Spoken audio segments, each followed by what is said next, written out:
Hello दोस्तों, कैसे हो आप सब। उम्मीद करता हूँ आप सब अच्छे होंगे।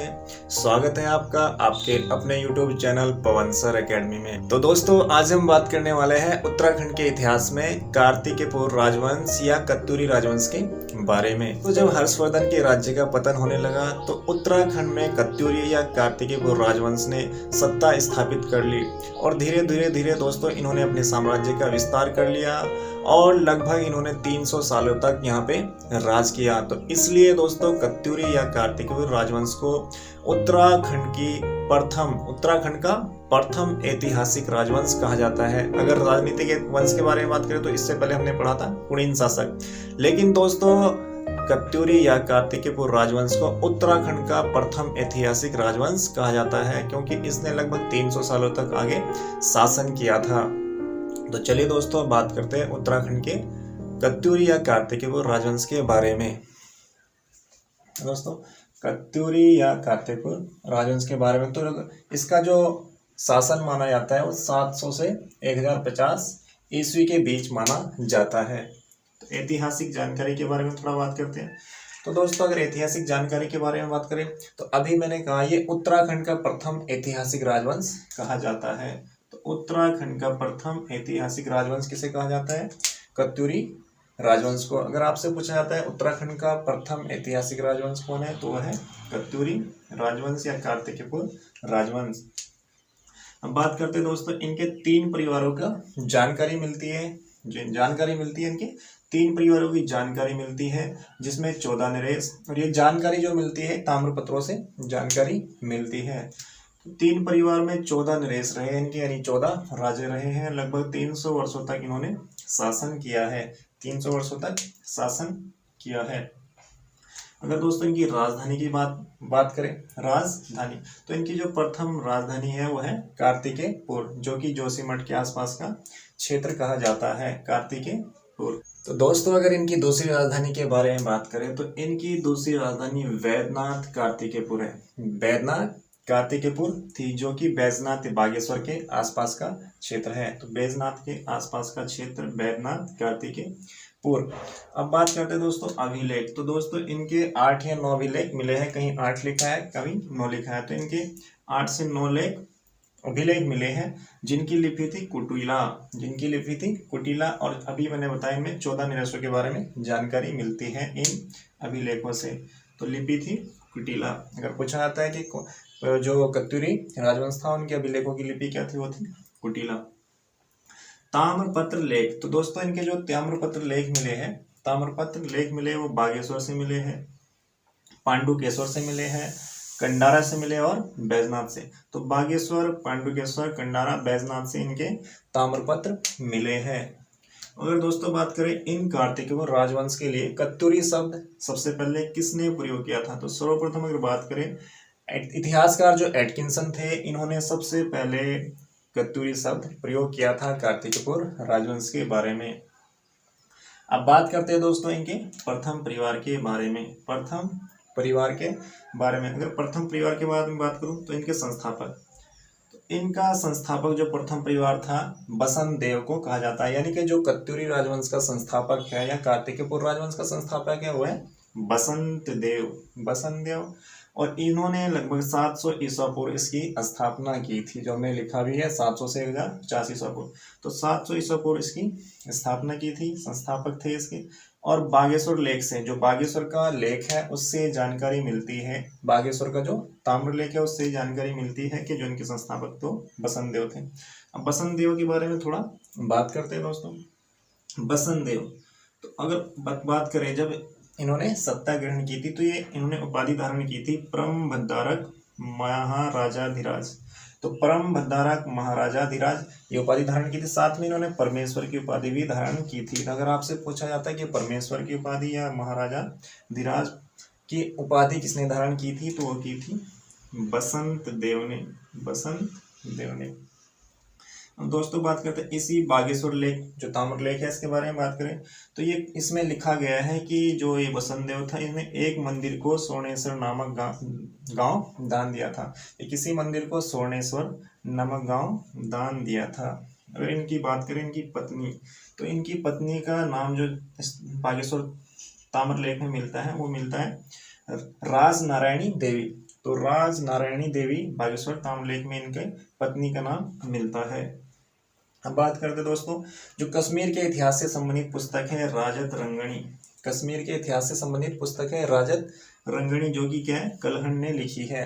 कलहण ने लिखी, ये पूछा भी जाता है राजत रंगणी पुस्तक किसने लिखी है और ये किसके इतिहास से संबंधित है। तो कश्मीर के इतिहास से संबंध है और किसने लिखी थी, कलहण ने। तो दोस्तों कश्मीरी शासक जो ललितादित्य मुक्तापीड़ था, ललितादित्य मुक्तापीड़, तो उसके द्वारा गढ़वाल को जीतने का जिक्र मिलता है किसमें, राजत रंगणी में। अगर आपसे पूछा जाता है कि ये क्वेश्चन कई बार पूछा भी गया है दोस्तों कि किस पुस्तक से ये जानकारी मिलती है कि ललितादित्य मुक्तापीड़ ने गढ़वाल को जीता था, तो राजत रंगणी जो कि कलहण द्वारा लिखी गई है।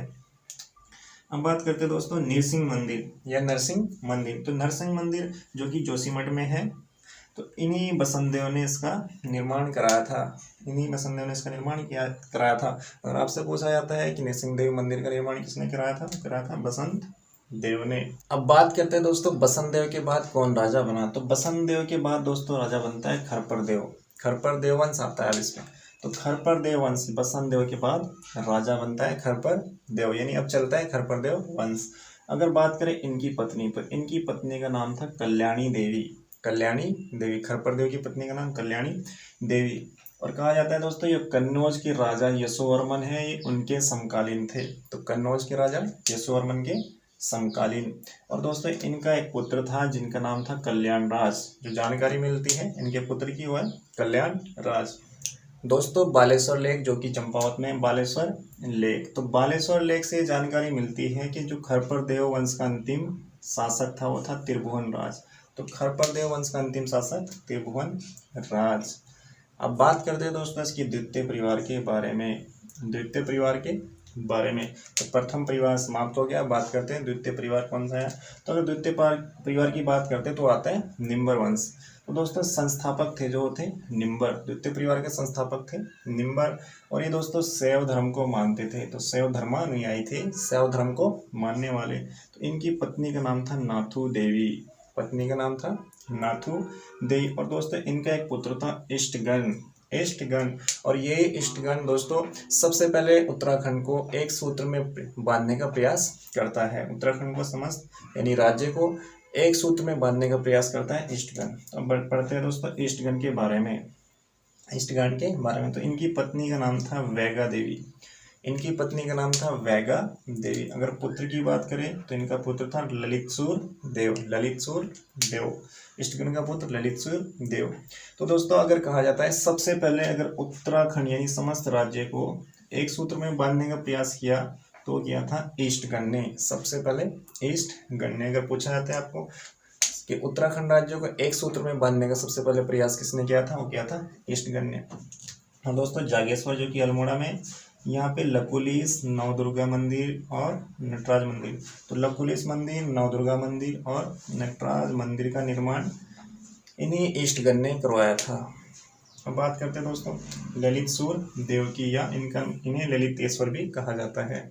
ललितसूर देव या ललितेश्वर भी इनको कहा जाता है। तो दोस्तों जो जानकारी मिलती है कि 832 ईस्वी के आसपास ही सिंहासन पर बैठा था। 832 ईस्वी के आसपास ही सिंहासन पर बैठा था। और इनका पुत्र का नाम था भूदेव। तो इनके पुत्र थे भूदेव। और दोस्तों पांडुकेश्वर ताम्रपत्र, पांडुकेश्वर ताम्रपत्र में इन्हें ब्रहावतार कहा गया है। तो जो दोस्तों पांडुकेश्वर का ताम्रपत्र है इन्हें धरती का उद्धारक ब्रहावतार कहा गया है। यानी कि दोस्तों अगर आपसे पूछा जाता है कि किस ताम्रपत्र में ललितसूर देव को ब्रहावतार कहा गया, वो कहा है पांडुकेश्वर ताम्रपत्र में। पांडुकेश्वर ताम्रपत्र में।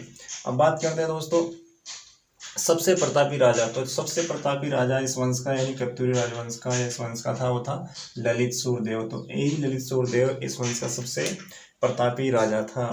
अब बात करते हैं दोस्तों सर्वाधिक ताम्रपत्र। तो इसी ललितसूर देव के सर्वाधिक ताम्रपत्र मिलते हैं, यानी ललितसूर देव होगा या ललितेश्वर होगा, तो दोनों एक ही है। तो दोस्तों अगर आपसे पूछा जाता है सर्वाधिक ताम्रपत्र किसके मिलते हैं, तो ललित देव के। तो दोस्तों इनकी दो पत्नियों के बारे में जानकारी मिलती है कि इनकी दो पत्नियां थी, एक का नाम था लया देवी, एक का नाम था सामा देवी। तो दो पत्नियों के बारे में जानकारी मिलती है, लया देवी और सामा देवी। और दोस्तों अगर बात करें बैजनाथ मंदिर जो कि बागेश्वर में है, तो इनके पुत्र भूदेव ने, ललित सूर्य के पुत्र भूदेव ने इसका निर्माण करवाया था। तो भूदेव ने इसका निर्माण कराया था। और इसी बैजनाथ में, जो बैजनाथ है, यहीं पे एक नारायण मंदिर है। तो इस नारायण मंदिर का निर्माण इनकी पत्नी सामा देवी ने करवाया था। अब बात करते हैं दोस्तों बौद्ध धर्म का विरोधी। तो जो इनका पुत्र था बौद्ध धर्म का विरोधी, तो इनको सबसे बड़ा बौद्ध धर्म का विरोधी कहा जाता था भूदेव को। तो दोस्तों ये बौद्ध धर्म को अच्छा नहीं मानता था, इसलिए इसे बौद्ध धर्म का विरोधी कहा गया है। और ये एक उपाधि धारण की थी इसने, बुद्ध शरमण शत्रु, यानी बौद्ध धर्म का शत्रु। तो बुद्ध शरमण शत्रु की उपाधि भी इसने धारण की थी। अगर आपसे पूछा जाता है कि बुद्ध शरमण शत्रु की उपाधि किसने धारण की थी, तो भूदेव ने। तो चलिए दोस्तों अब बात करते हैं नालंदा अभिलेख के बारे में। तो दोस्तों इस अभिलेख से ये जानकारी मिलती है कि जो बंगाल का शासक धर्मपाल था उसने गढ़वाल पे आक्रमण किया था। तो दोस्तों अगर आपसे पूछा जाता है कि किस अभिलेख से हमें जानकारी मिलती है कि बंगाल के शासक धर्मपाल ने गढ़वाल पे आक्रमण किया था, तो हमें जानकारी मिलती है नालंदा अभिलेख से, नालंदा अभिलेख से। अब बात करते हैं दोस्तों तृतीय परिवार के बारे में। तो इनके तृतीय परिवार के बारे में बात करते हैं तो वो था श्रोणादित्य वंश। तो अगर इसकी स्थापना की बात करें तो इसकी स्थापना करवाई थी इच्छर देव ने। और इनकी पत्नी का नाम था सिंधु देवी। इनकी पत्नी का नाम क्या था, सिंधु देवी। और दोस्तों इच्छर देव के बाद देसट देव, या देसट भी लिखा, देसट भी है, पद्मन देव। तो पद्म देव या पद्मन देव, तो देसट देव, पद्म देव, इसके बाद राजा बनते हैं। तो अगर दोस्तों अंतिम शासक के बारे में बात करें तो इस श्रोणादित्य वंश का अंतिम शासक था सुभिक्ष राजदेव चौदवा, या सुभिक्ष राजदेव। तो इस वंश का अंतिम शासक था। और दोस्तों ये अपनी राजधानी बाद में, यही सुभिक्ष राज अपनी राजधानी सुभिक्षपुर जो कि जोशीमठ के आसपास का क्षेत्र है, वहाँ पे ले जाता है, सुभिक्षपुर ले जाता है। तो दोस्तों अब बात करते हैं गुरु शंकराचार्य के बारे में। गुरु शंकराचार्य, तो दोस्तों कत्तूरी राजा जो ईस्टगण हुए, तो उन्हीं के शासन में इनका उत्तराखंड में आगमन हुआ था।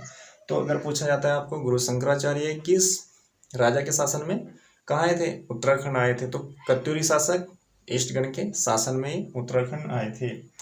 और दोस्तों ये अद्वैतवाद है उसके दार्शनिक भी थे, अगर बात करें दोस्तों बद्रीनाथ मंदिर है जो, और केदारनाथ मंदिर, तो बद्रीनाथ और केदारनाथ मंदिर का पुनरुद्धार इन्हीं ने करवाया था। किन्होंने कराया था पुनरुद्धार? गुरु शंकराचार्य ने करवाया था। अगर बात करें दोस्तों देह त्याग, तो इन्होंने 820 ईस्वी के आसपास, लगभग जब इनकी उम्र 32 वर्ष के आसपास थी, तो इन्होंने केदारनाथ में अपने देह का त्याग कर दिया था, यानी अपने शरीर का त्याग कर दिया था। तो उन्होंने दोस्तों 4 मठों की भारत में स्थापना कराई थी। एक ज्योतिर्मठ जो कि जोशीमठ, ज्योतिर्मठ, पुरी, श्रृंगेरी और द्वारिका। तो 4 मठों की इन्होंने स्थापना की थी, ज्योतिर्मठ, पुरी, श्रृंगेरी और द्वारिका। तो ये थी दोस्तों कत्यूरी या कार्तिकपुर राजवंश के बारे में जानकारी। और इसी कत्यूरी या कार्तिकपुर राजवंश को उत्तराखंड का प्रथम ऐतिहासिक राजवंश कहा जाता है। तो इससे दोस्तों काफ़ी क्वेश्चन पूछे जाते हैं। तो इसमें हमने 3 परिवारों के बारे में पढ़ा। प्रथम परिवार के संस्थापक बसंतदेव थे, द्वितीय परिवार के संस्थापक निम्बर थे, और तृतीय परिवार के संस्थापक इच्छरदेव थे। तो दोस्तों इसका बाकी जो पार्ट है, इसका प्रशासन, शासन व्यवस्था है, वो हम नेक्स्ट पार्ट में पढ़ेंगे। अगर दोस्तों आपको वीडियो अच्छी लगी हो तो शेयर करें, कमेंट करें, और साथ ही दोस्तों सब्सक्राइब भी कर ले। और दोस्तों बेल आइकन को यानी घंटे वाले निशान को जरूर दबा लें, ताकि आपको हमारे डेली अपडेट से रिलेटेड नोटिफिकेशन मिलते रहे। तब तक के लिए दोस्तों जय हिंद।